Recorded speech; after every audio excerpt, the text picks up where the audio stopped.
Hi guys, how old are you? I'd love to see the age range of our viewers. Write your age below. You ever been in a room so quiet you can hear the scratch of someone's nail against a wine glass? That was the kind of silence we had. Christmas morning, right after my dad finished reading the letter I gave him. One page, printed in black ink on plain white paper. Nothing dramatic, no bows, no fancy font. Just words that had been sitting in my head for over 20 years, finally let loose. He didn't say a word, just stared at the page like it had personally slapped him. My mom's face drained like someone yanked the power cord out of her. And Emily, my perfect little sister, didn't even blink. She just looked at me like she finally saw something she hadn't bothered to look for her whole damn life. But let's not get ahead of ourselves. You want to know what was in that envelope? Of course you do. That's why you're still here. But to understand what I wrote, why the room went dead silent, why my mom reached for her phone like her life depended on it, you have to go back. You have to see the rot that set in years ago, slowly eating away at the foundation of our so-called family, while everyone smiled for Christmas cards and clinked champagne flutes like nothing was wrong. This wasn't just about a house, but it started with one. It was just past 9 a.m., snow still dusting the tops of the hedges outside, and the smell of cinnamon rolls baking in the oven trying its best to cover up the scent of bullshit that always came with holidays in our house. We'd done the usual routine.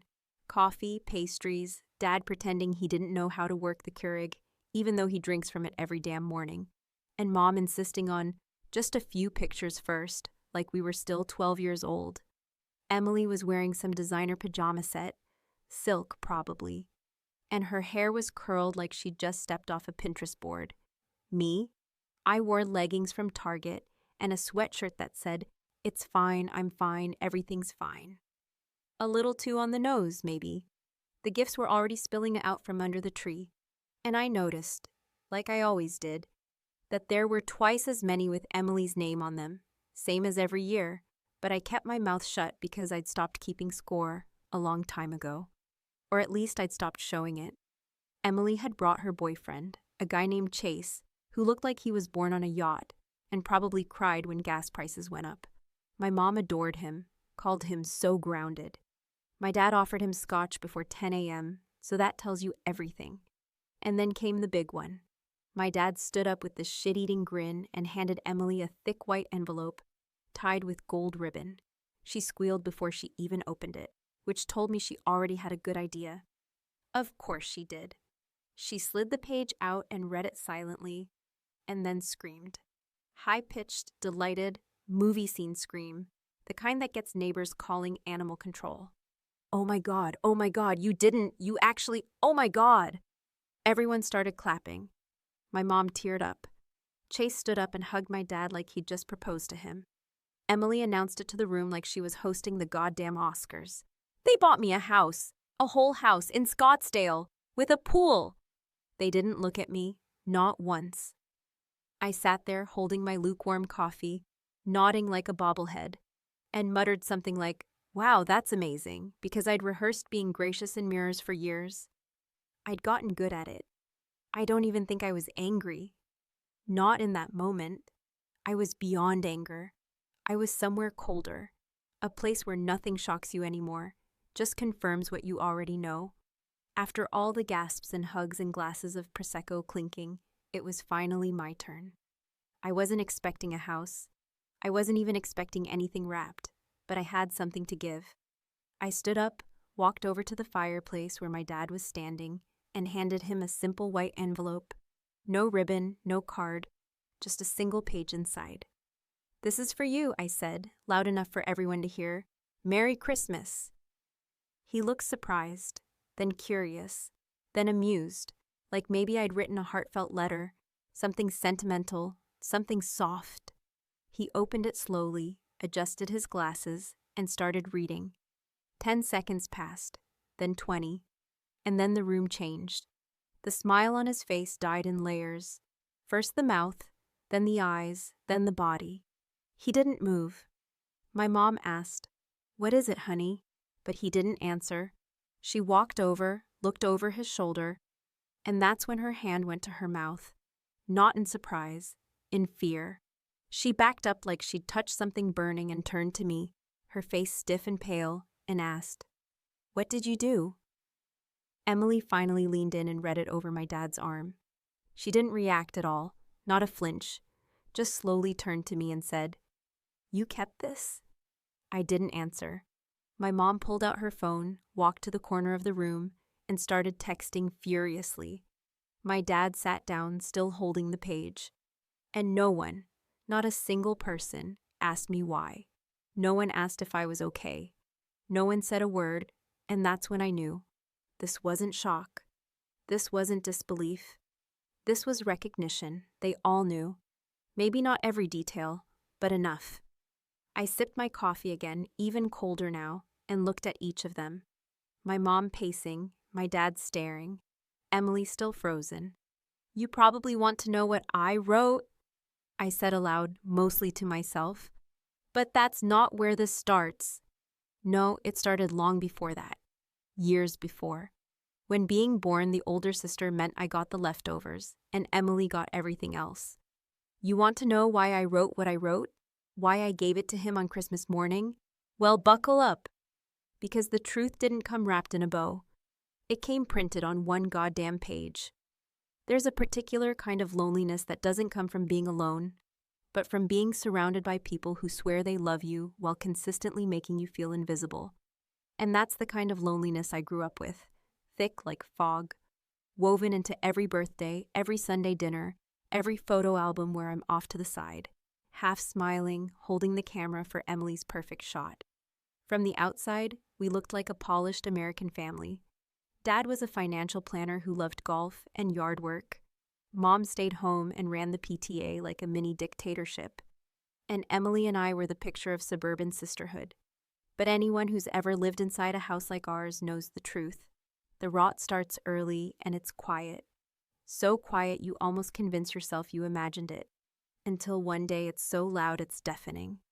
From as far back as I can remember, Emily was the favorite, though no one would have ever said it out loud. That's not how these things work. It's in the little things first, the way they laughed harder at her jokes, how they always noticed when she got a haircut but somehow never saw when I cut my hair short, and donated it to Locks of Love. I was 12 when that happened, standing in the kitchen with my new bob, proud and a little shy, and my mom looked up from her crossword and said, "Did you wash your face? You look pale." Meanwhile, Emily got a standing ovation when she curled her bangs. It's funny, in a sad sort of way, how those moments add up, not in single strikes, but in a slow, steady erosion of your place in the world. I tried everything to get noticed. I played soccer for 3 years, even though I hated it, because Emily was into cheerleading and I thought maybe they'd appreciate the contrast. I got straight A's, even in math, which made me cry in the bathroom more than once, because I believed, naively, that being good, being reliable, would count for something. But all it got me was more silence, while Emily got praise for painting a flower on a rock and calling it art. She wasn't mean, not then, not yet. But she didn't have to be. She knew she had them in the palm of her hand, and I think part of her liked watching me reach and reach and reach, always just a little too far. Holidays were the worst. Christmas, especially. The gifts told the story better than anything else could. Emily got big boxes, things that sparkled or beeped or glowed, while mine were practical, always wrapped smaller like an afterthought. One year, she got a laptop for school, even though she barely passed history, and I got a used Kindle. When I asked why, my dad said, "Well, Emily needed it." When I asked if I needed anything, he laughed and said, "You're easy." Like that was supposed to be a compliment. Like not being a burden meant you didn't deserve to be seen. But the thing that really did it, the moment that lodged itself like a splinter under my skin, was my 16th birthday. Emily was 13 and had just started dating some boy whose name I don't remember. And instead of a cake and party like I'd hoped for, I got a last-minute dinner at Olive Garden because Emily had a cheer competition that weekend, and my mom didn't want to overbook the family. I sat across from them at that table, wearing a new dress I bought with babysitting money, while they talked about pyramid formations and the cost of custom uniforms. I remember stirring my pasta for 15 minutes, waiting for someone to say something, anything, about me turning 16. But the check came and went, and I never even blew out a candle. I told myself it didn't matter, that I didn't need that kind of attention, but I cried in the car on the way home, while Emily sang along to whatever song was on the radio, totally unaware. Still, I stayed. I smiled. I played the part. Because that's what girls like me are taught to do. Keep the peace, lower your voice, and maybe, if you're good enough, someone will finally say, "We see you." But that day never came. Not when I got accepted to a good college and they told me, "We can't afford out-of-state tuition, sorry." Not when I graduated with honors and they couldn't be bothered to attend. Not when I got my first apartment or my first real job or my first heartbreak. All of which I navigated completely alone while Emily still lived at home at 24, mooching off their Netflix and calling herself an entrepreneur because she sold knockoff makeup on Instagram. Every time I visited, which got less and less frequent, I noticed how the house revolved around her, how every conversation led back to Emily, how even my own stories became platforms for her to shine. "Oh, you moved to Chicago?" Emily was just saying she wanted to visit the Bean. "You got a promotion? Emily's thinking of starting her own podcast." At some point, I stopped trying. Not because I didn't care anymore, but because I realized they never did. And once you realize that, once you see your own family as just people, not pillars, you stop bending over backward for their approval. You stop twisting yourself into a shape that fits inside their tiny idea of who you should be. You get cold, you get quiet, and sometimes you get dangerous. Because favoritism, when left unchecked, grows into something uglier than jealousy. It becomes a form of cruelty, slow and unspoken. And no one notices until someone finally stands up and says, "Enough." So if you're wondering how I could sit there on Christmas morning, sipping coffee while my sister unwrapped a house like it was a pair of earrings, and then calmly hand my father an envelope that would gut the entire room, now you know. It wasn't sudden, it wasn't spiteful, it was earned. And it was a long, long time coming. There are certain memories that don't just fade into the background over time, but instead root themselves so deeply in your body that they become part of your nervous system. Like the way a smell can yank you back 20 years, or how your stomach clenches without warning when you drive past a street corner you haven't thought about in decades. And that's exactly how it was for me every time I thought about that night. The one no one ever talked about. The one they chose to bury under a pile of polite conversation and fake family smiles. Like silence could scrub it out of existence. As if I hadn't stood there, 16 years old and shaking, waiting for someone, anyone, to care enough to ask the right question. It was late summer, the kind of sticky Midwest evening where the air felt like wet laundry, and my parents were hosting one of their famous neighborhood BBQs, the kind where Dad played the gracious host with his monogrammed apron while Mom floated around making sure everyone had enough potato salad and wine. Both of them playing their roles so effortlessly that no one ever questioned how much effort it took to keep the illusion going. Emily, as usual, was in the center of everything, giggling with her friends and tossing her hair like she was auditioning for some teen drama, and I Well, I was doing what I always did, which was helping clean up, staying out of the way, and trying not to feel like an outsider in my own home. I remember him arriving late. Mark Halpern, my dad's college buddy, someone I'd seen a dozen times before, always with a loud laugh and a beer in hand, always telling the same stories about football games and frat house pranks like Timeen had frozen him somewhere in his 20s. I didn't like him, never had. Something about the way he looked at me always made my skin crawl, like he was assessing, not seeing, and every time he hugged me hello, I'd hold my breath and count to 3 until it was over. But no one else seemed to notice. Or maybe they did and chose not to, because he was family, because he was just like an uncle, because when you're a girl in a house like mine, your comfort is always the last thing anyone worries about. That night, I was in the kitchen alone, washing dishes because someone had to, when he came in and stood too close. He made a comment about how I'd grown up and how no boy at school stands a chance. And I remember laughing nervously, hoping he'd leave. But he didn't. He stayed. He reached past me to grab a towel, only he didn't just reach. He pressed against me, whispered something I've spent years trying to forget. And then, and this is the part I still can't say out loud without feeling like I'm underwater, he touched me. Not in some overt movie scene way that would leave bruises or evidence, but in the kind of way that makes you question yourself.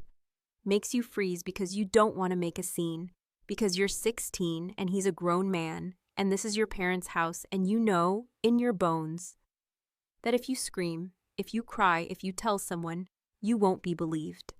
I pulled away, I backed up, I left the room without saying anything. I went upstairs, locked my door, and stared at the ceiling until morning. I didn't tell my mom. I didn't tell my dad. I didn't even tell my best friend. I just stopped talking, stopped smiling, stopped trusting anyone in that house. And they noticed, of course they did. But instead of asking what happened, they blamed hormones, teenage drama, called me moody, and started comparing me even more to Emily, who was, of course, still smiling, still perfect, still everything I wasn't. It took me 2 weeks to work up the courage to tell Emily. I didn't plan to. It just slipped out during an argument about clothes, of all things, when she accused me of being a jealous freak, and I snapped and said, "Well, at least I don't flirt with men who grope me in my own damn kitchen." She went still, her mouth fell open, and then she said something I will never, ever forget. She said, "You're not seriously making that into a thing, are you?" That was it. No follow-up, no concern, just that one sentence. Said with the kind of eye roll you save for people who spill coffee, not people who've been hurt. I asked her if she would tell Mom and Dad, if she thought they'd believe me, and she laughed. She actually laughed and said, "Rachel, come on, it's not like he raped you or something. Don't ruin Dad's friendship over this." So I didn't say anything, and nothing changed. Mark kept coming around, always with a wink and a, "Hey, kiddo," and I kept shrinking until one day, I stopped showing up to the barbecues altogether. I went to college, I got out, I built a whole new life in a new city, and I thought, stupidly, that I'd left it behind me. But trauma doesn't work that way. It follows you, it festers, it waits. And when Emily got that house for Christmas, that goddamn house in Scottsdale with the pool and the granite countertops and the walk-in closets, all I could think about was how many people had to stay silent to keep that golden girl image intact. How many things were ignored, dismissed, rewritten to protect her reputation. How many times my parents had looked at me and chosen not to see. So I decided they'd see. I hired someone, a woman, someone who specializes in recovering suppressed legal records and tracking down old friends who've seen too much and stayed too quiet. I sent a few emails, I made a few phone calls, I started building a file. Not because I wanted revenge, not at first, but because I needed someone, anyone, to finally say, "We believe you." And if I had to burn every bridge to get it, then so be it. Because the truth was never going to come out on its own. Not in my family, not with Emily still shining, not with silence still being their favorite language. There's something almost surgical about revenge when it's done right, not the impulsive kind you see in soap operas or courtroom dramas, where someone slaps a drink out of another person's hand and delivers a monologue about betrayal, but the quiet, deliberate kind that simmers for years beneath the surface of smiles and thank you cards and "love you too" texts. The kind you prepare with the precision of someone building a bomb they plan to detonate with a whisper instead of a scream.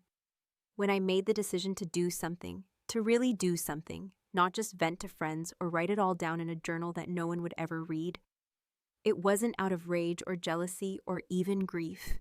It was clarity, cold, clean, absolute clarity. A kind of internal shift that snapped everything into focus like a lens I hadn't known was foggy all along. It started in January, the first week of the year. After I spent the entire previous Christmas replaying the silence of that kitchen from 20 years ago, the indifference on Emily's face, the way my mother had fussed over the table setting like nothing was wrong, and my dad had passed the mashed potatoes as if the ghost sitting between us wasn't real, I sat in my apartment in Chicago, surrounded by the dull gray of Midwest winter, and pulled out a yellow legal pad that I hadn't used since college.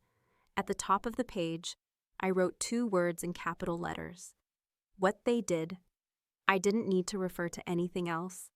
I remembered everything. I wrote down dates, names, details of that night, everything Emily said, everything my parents didn't say, every time Mark showed up afterward and winked like we shared a secret. I wrote until my hand cramped, until the words started to blur, and then I wrote more, because this wasn't just a list. This was the architecture of my freedom. It was the evidence of my survival. I knew I couldn't go to the police. Not after all this time, not without proof, and especially not with a family like mine, where denial was a deeply ingrained survival skill. So I did the next best thing. I contacted a private investigator I found through an online support forum, a woman named Candace, who used to work for a victims advocacy group before deciding she was tired of watching people fall through the cracks of a broken system. She was calm, smart, and didn't flinch when I told her what happened. She asked for details, gave me homework, and told me it would take time. I told her I'd waited over 20 years. I could wait a little longer. What I wasn't prepared for was how much she'd find, and how quickly. Within a month, she tracked down 2 other women who'd known Mark through church and neighborhood events, both of whom had their own stories, eerily similar to mine. Different settings, same script. One was a girl he'd cornered in a pantry during a 4th of July party. The other, someone who'd once babysat for his brother's kids and stopped after one night when he offered to drive her home and kept his hand on her thigh the entire way. Neither of them had ever gone public. Neither of them thought anyone would believe them. Both of them, when asked if they'd be willing to sign statements, said yes immediately. I cried after the first call, not because I was sad, but because it was the first time I'd felt like I wasn't completely alone in the fog.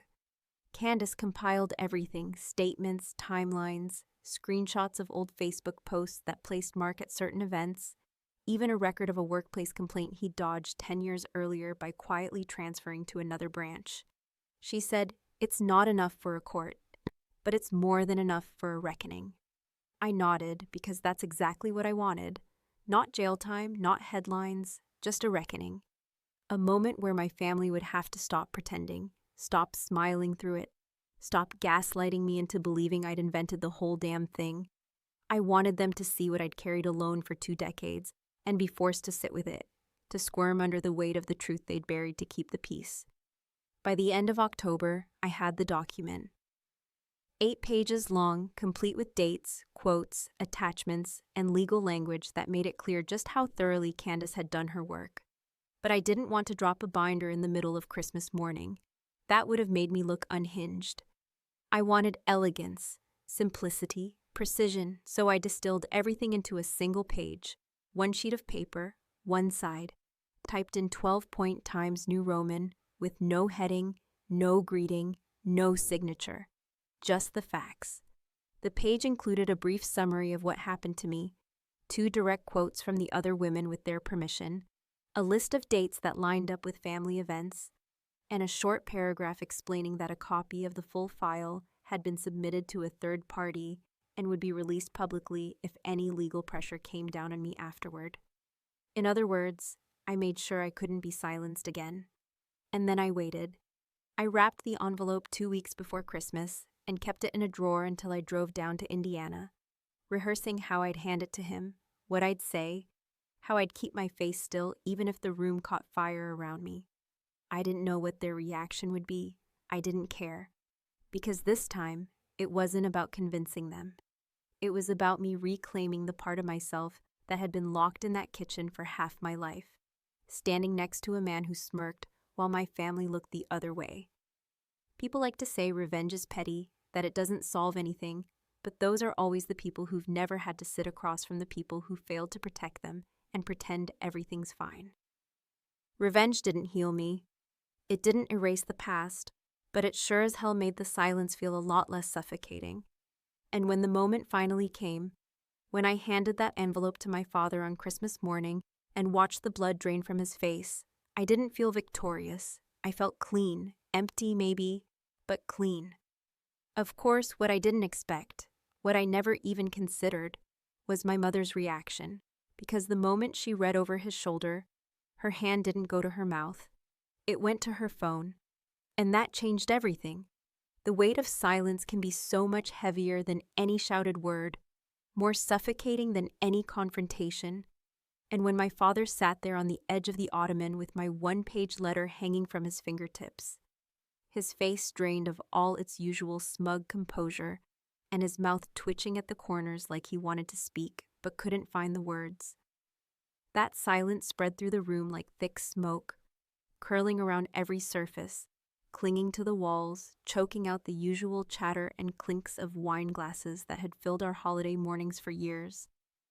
And while I stood there, arms folded across my chest, not for comfort but for control, watching him absorb every line, every name, every cold piece of fact that I had boiled down into the most concise document I had ever written, I didn't smile, didn't gloat, didn't even blink too much. I just watched, waiting to see if the man who'd spent his life pretending not to know could finally muster the strength to admit that he did. My mother's reaction had been quicker, too quick, almost like instinct, because the second her eyes scanned the top half of the page, her breath hitched, not out of surprise, but out of awareness, a flicker of recognition that told me more than any denial ever could. She didn't ask what it was. She didn't demand an explanation or shout about betrayal or tell me I was exaggerating like I always feared she would. No, instead, she backed away, clutching her phone like it was a life raft, typing so fast her fingers blurred, her nails clicking against the screen like a warning bell.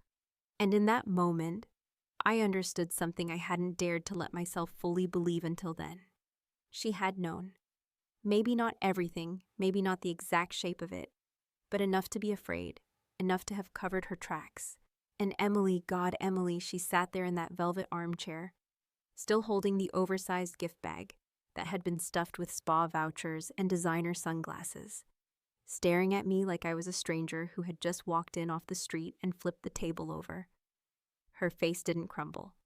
She didn't look devastated or ashamed, or even particularly upset. She looked inconvenienced, like this was a dinner reservation I had ruined, not a decade-old secret that had just detonated in the middle of our family Christmas. She didn't ask me why I did it. She didn't defend me or try to smooth things over. All she said, in that soft, airy tone that made people trust her without knowing why, was, "You didn't have to do it like this." And maybe, from the outside, that was true. Maybe it looked cruel, handing over something so heavy on a day meant for celebration, for family, for illusion. But the truth is, I chose Christmas morning on purpose, not out of spite, not to ruin anyone's holiday, but because it was the one day of the year they insisted we be together, the one day they couldn't pretend I didn't exist, couldn't hide behind schedules or phone calls or weekend plans. I gave it to them on Christmas because I wanted them to feel it. I wanted them to associate the warmth of that fireplace, the taste of cinnamon rolls, the sparkle of the tree with the cold, brutal weight of truth they had spent 2 decades denying me. No one spoke for what felt like hours, though I know it was less than 5 minutes. My father's hand trembled slightly, the paper crackling like firewood in his grip. And for a moment, just one, he looked at me. Not past me, not through me, but at me. And in that look, there was something that almost resembled apology. Almost, but not enough. He didn't ask if it was true. He didn't challenge the dates or dispute the names or demand I prove anything, because he knew. He had always known, in some shape or form, and like so many men who hide behind politeness and provision, he had chosen comfort over confrontation, silence over justice, because facing it would have meant acknowledging the cracks in the foundation he had built his life on. My mother finally broke the silence. She turned to me with her jaw set and her eyes hard and said, "You don't understand what this will do." And I laughed, Not because it was funny, but because it was the first time in years that I truly understood just how deep her cowardice ran. "You mean to you," I said slowly, clearly, like I was talking to someone who needed subtitles. "You mean what this will do to you?" She didn't deny it, and Emily still said nothing. I told them that copies of the full file had been distributed to two separate people I trusted, people who weren't afraid to go public if I gave the word, and that I wasn't interested in lawsuits or criminal charges. I just wanted it out there. In the open, no more pretending, no more dinner tables, where I had to bite my tongue. While the man who broke something in me smiled across the potatoes and laughed about golf scores. My mom nodded like she heard me but didn't respond. My dad folded the page carefully, too carefully, and placed it back in the envelope like it was something sacred, something fragile. And Emily stood up and left the room. I waited another 10 minutes. No one said thank you. No one asked if I was okay. No one tried to hug me. I walked out with my coat half zipped and my boots still slightly wet from the snow. I didn't slam the door. I didn't look back.